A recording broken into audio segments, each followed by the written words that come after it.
జగిత్యాల జిల్లా వెల్గటూరు మండల కేంద్రంలో ఈరోజు తెల్లవారుజామున జరిగిన చైన్ స్నాచింగ్ కలకలం రేపుతోంది. వివరాల్లోకి వెళ్తే మండల కేంద్రంలోని స్థానికురాలు గుమ్మల నర్సమ్మ అనే 70 ఏళ్ల వృద్ధురాలు తెల్లవారుజామున 5 గంటల ప్రాంతంలో తన ఇంటి నుండి బహిర్భూమికి వెళ్తున్న సమయంలో ఓ గుర్తు తెలియని వ్యక్తి నర్సమ్మ మెడల నుండి పుస్తలతాడు లాక్కుని పారిపోయాడు. పారిపోయిన దొంగ నీలం రంగు టీ-షర్ట్ వేసుకున్నట్లు వృద్ధురాలు చెప్తోంది. సంఘటనా స్థలానికి పోలీసులు చేరుకొని దర్యాప్తును చేపట్టారు. పూర్తి వివరాలు తెలియాల్సి ఉంది.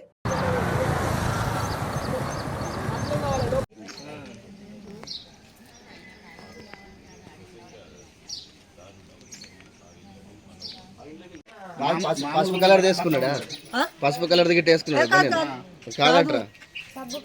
సబ్బు కలర్ బ్లూ కలర్ దట సబ్బు కలర్ సబ్బు కలర్ టీ షర్ట్ వేసుకున్నాడు. సబ్బు కలర్ టీ షర్ట్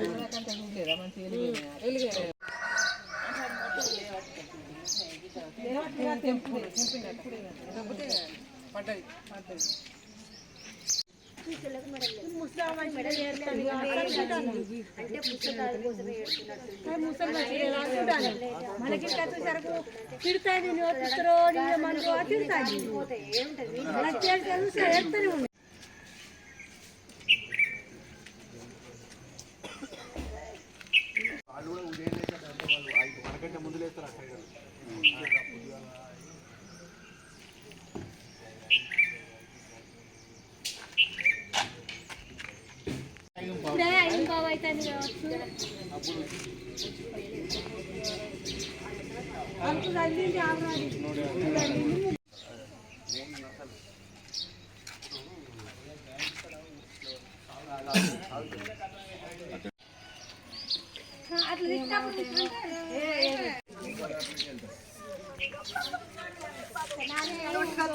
అవతల పోవాలి, ఎటు పోవాలి, కడుపు కావాలి.